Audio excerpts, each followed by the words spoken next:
with sound. The leaked phone call that destroyed Papa John's. Man, tell me why this same video been popping up on my Explore for almost a week now, my nigga. Damn, YouTube, you just begging for a nigga to watch it, ain't it? God, I've been avoiding this video, gang. I would never watch it on my free time. But fuck it. I just recorded, my nigga. That's what I said, you feel me? So I'ma do it. Smiling face of a multi-billion-dollar pizza empire, but one leaked phone call of him using a racial slur destroyed his company. Of course. Of course. Of course. It's 2025 and he still can't keep that racist shit out his mouth. Hey, all you racist niggas need to get eradicated, gang. Y'all don't deserve to breathe out. And reputation forever, and his response to the backlash could not have been worse, claiming that he spent nearly 2 years in a sort of racist rehab to stop himself from saying the slur. And we've had 3 goals for the last 20 months to get rid of this N-word in my vocabulary and dictionary and everything else. And although this could be one of the worst ways to address a controversy in history, and there is no excuse for using a slur, Jhon constantly tried to convince the world that this was all a calculated setup by people who wanted him exiled from his company. And when you hear the full story, he might not seem that crazy. There are even a small number of OG Papa John's fans who think he is innocent and are campaigning to reinstate him as CEO. One thing everyone agrees on is that the pizza quality was much better when he was still in charge, because today they have seemingly abandoned their promise to make better pizza with— Man, that shit suck! Nigga, go to Domino's, gang! You'll get better pizza at the gas station. That shit suck! The only difference you getting is they throwing in a little, what that is, a little bell pepper or whatever. Nobody want no damn bell pepper on no pizza. You crazy? with better ingredients. Today we are going to assess the crash and burn of Jhon Schnatter's career and reputation to determine if it was all a calculated setup. Jhon Schnatter quickly developed a reputation for being a ruthless, no-nonsense businessman, but to compete with giants like Domino's, Pizza Hut, and Little Caesars, you aren't necessarily going to thrive by being— Hey, Little Caesars suck too, bro. Tell me why Little Caesars had 2 large pieces for $10. Pretty much 2 $5 large pieces. Man, I see why them bitches fucking $10. Man, that shit is garbage. I would never go back to Little. I refuse, gang. I'm talking about the pizza was trash. The presentation was trash. Nigga, everything was fucking suck. The only thing they good for is them little pizza puffs. a nice guy. Ironically, his persona to the public was the happy-go-lucky, trustworthy spokesman for the company, which created a difficult-to-manage dynamic between who he actually was and who the public thought he was. Jhon proved his entrepreneurial skills when he saved his father's business from going bankrupt. Mick's Lounge in Jeffersonville, Indiana was a local tavern that was desperately in need of a new business strategy in the early 80s, so Jhon took over. We cleaned the pool tables up, we cleaned the food up, we put handsome bartenders behind the bar. Larry, check this out. Gang just said we put handsome bartenders behind the bar.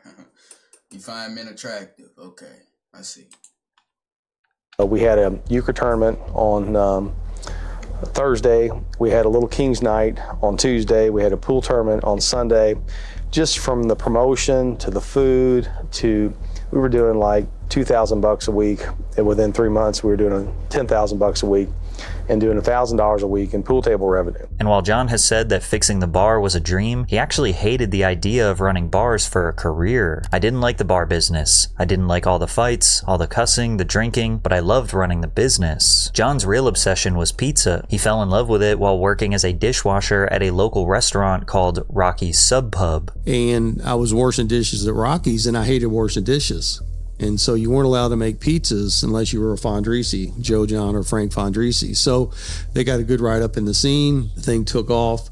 And sure enough, I got promoted from washing dishes to making pizzas, and that's when I knew that's what I wanted to do. Schnatter brought his father's bar back from the dead, paid off the $60,000 in debts, and started making pizzas in a broom closet to sell to the customers. The customers loved the pizza, and the demand got so high that Jhon purchased the shop directly next door and established the very first Papa John's location. Jhon was a 21-year-old dreamer who was willing to work until he could no longer stand. He was always thinking of ways to make a better product product as fast as possible for the best price. Like when he upgraded from Baker's Pride ovens that could make him $1,000 in a day to conveyor ovens that could make him $1,000 per hour without breaking a sweat. Once the first Papa John's location was earning $9,000 per week in revenue, John's confidence turned into what he even admits was borderline delusion. I'm all pumped. I'm ready to go. I'm excited. We go down to Domino's, which is about 3 miles down the road in Grants Plaza. I walk in there. I'm 22 years old. Sure. We're doing 9,000. Yeah. I said, what are you doing a week? He said, we're doing 6,000 a week. And I just basically looked at the guy and I said, we're going to kick your ass in the whole world. You said that. Basically. 22 years old. How I thought with one store, because we were whooping them in Jefferson, Indiana, we were going to beat them. But I thought that way, which is crazy. John strategically stole the best parts of other great pizza chains to make Papa John's the best of them all. He liked the cheese from Mr. Gatti's Pizza. He liked the sweetness of the Greek's Pizzeria sauce, as well as how they fulfilled a large volume of orders. He studied a local bakery to learn how to get his crust perfect. And he was even an employee at Domino's to learn how to optimize the process from order to kitchen assembly line and then out the door. It was Oh, this nigga a damn genius! Boy, you a genius, boy! Hey, he was trying to win, shit. You damn nigga can't take it away from him, gang. He was trying to win, but I ain't here for his motherfucking come-up story and shit. I'm here to see why this idiot is still breathing out. I told you, all you racist niggas gotta get eradicated. It's mandatory. After profits dropped 3 years in a row, the board decided it was time for John to step down. In 2005, they replaced him with Nigel Travis, former COO of Blockbuster. But Nigel only lasted 3 years as the head of Papa John's, and Schnatter stepped back into the CEO position almost immediately. Interestingly enough, in the press release announcing Nigel's departure, they wrote, "We are pleased that John has once again agreed to lead the company, albeit on an interim basis, until we can identify a permanent replacement." It's interesting that the company seemed to want to move on from John's leadership, but why? This is the guy who built and led the company to be worth over $1 billion. Is he not the most suitable man for the CEO position? Why did they want to replace him so badly? Because to the public, John seemed to be more in love with the company than ever. He remained the spokesperson of the company, appearing in TV commercials, advertising stunts like completing the world's highest pizza delivery in history at the top of the Sears Tower.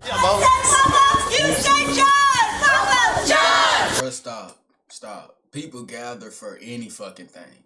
Are you serious? Y'all gathered to see this nigga deliver a pizza in a tall ass building? Nigga, kiss my dick. I would never gather for that shit. I don't care about somebody getting a pizza. You crazy? Stadium. Come on, bro!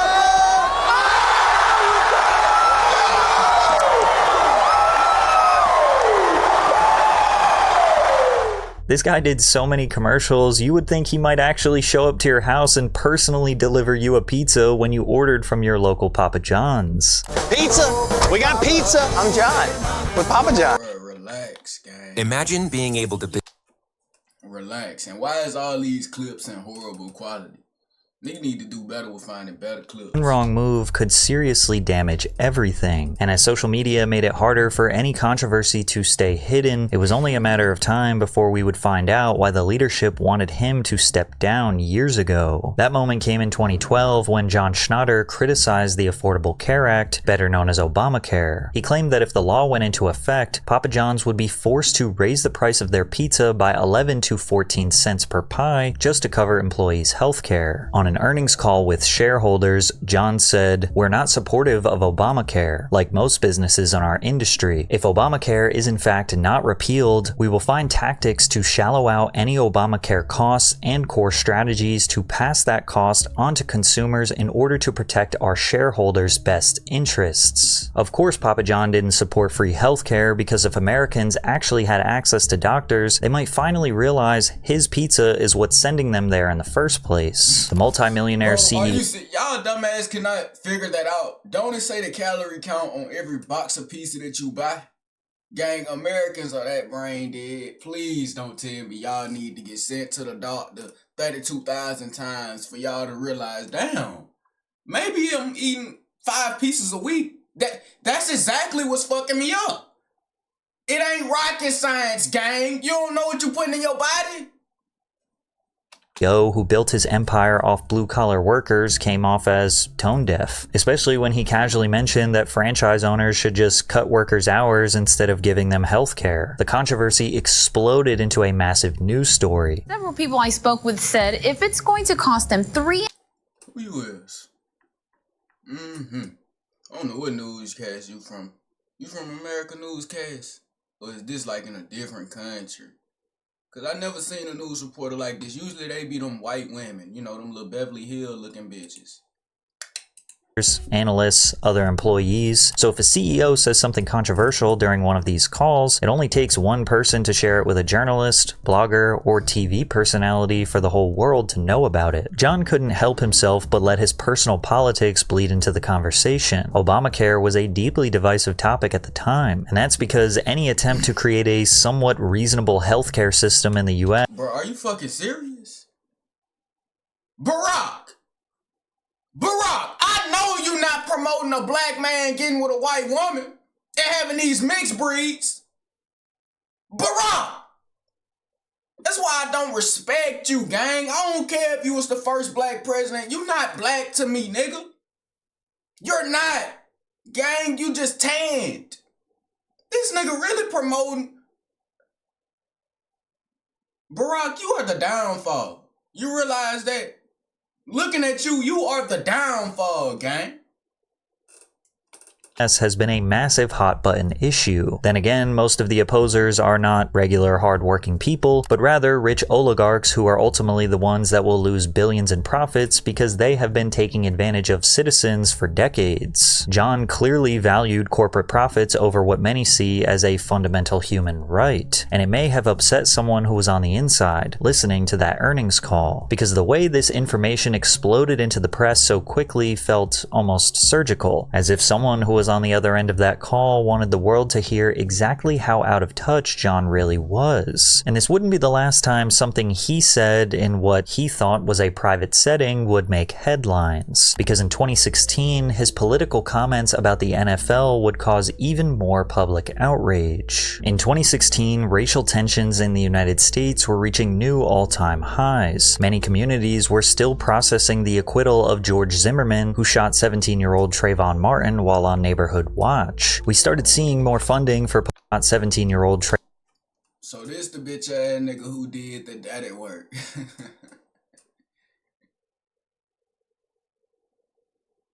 I'm not laughing with his fat Pillsbury doughboy ass. This fat ass nigga can't outrun shit and he out shit murking. Gang, I don't know what happened to little bro, but I hope he's still in that bitch riding. That man, nigga, your hairline crucified, your body suck, you don't got nothing as a grown ass man. He look like he in his fattest fresh face. Nigga, you suck. You suck as a human being, gang. You scum, my nigga. Garbage. Trayvon Martin while on neighborhood watch. We started seeing more funding for police body cams to ensure safety for both officers and citizens, and the divide led to the establishment and worldwide visibility of the Black Lives Matter movement. Black Americans weren't just frustrated, they reached a boiling point for generations of injustice, and millions were tired of staying silent. One man who joined the protest was San Francisco 49ers starting quarterback Colin Kaepernick. Those who know. Colin Kaepernick. We gonna have to see who his parents is, gang. He don't look like he completely one of us, but he could join. For the pregame national anthem and instead chose to sit. There's a lot of things that need to change. Oh, I watched the movie on that nigga. It was on Netflix. White mama, black daddy, we trying to do all the little extras. No. He was adopted by a white family, but black, something like that. It's something like that, little brother. He got some black roots, you hear me? I feel. One specifically is police brutality. This stand wasn't for me. This stand wasn't because I feel like I'm being put down in any kind of way. This is because I'm seeing things happen to people that don't have a voice. The NFL issued a statement regarding the protest saying, quote, Players are encouraged but not required to stand during the playing of the national anthem. Right away, everyone was divided on the issue. Some felt that Colin was perfectly in line to do what he did. There's no law demanding that you have to stand for the national anthem. However, others felt that Kaepernick had gone too far. The national anthem is traditionally there before the big game to salute those who died to defend the homeland. And to some, this was interpreted as an insult to those who made that unimaginable sacrifice. But this wasn't just one game. It was an ongoing protest that lasted well over a year. Many players in the NFL followed Kaepernick's lead, opting to... Who cares? If he don't want to stand for the damn song, he don't have to, bro. I didn't stand for the Pledge of Allegiance. The fuck? Nigga, who cares, dude? It's not that big of a deal. Literally. to kneel as a more respectful form of protest. The conversation around the players kneeling seemingly amplified every week, with many conservative NFL fans saying that the political focus was ruining the game. But NFL chief Roger Goodell was supportive. Man, this is going nowhere, bro. He just wasting up minutes, gang. Like, leak phone call 1, leak phone call 2, leak phone call 3. Okay, I get it. He needs to be eradicated immediately. I'm tired of hearing about the papajohns worker and all this little extra stuff that he trying to get off into. Bro, this video should have in reality been like 25 minutes, not 46. Because you talking about a bunch of nothing. But I'm going to let it ride, though, little gang. But, man, y'all know how I get, though, dick. Man, fuck with me. Don't fuck without me, bitch. I'm gone.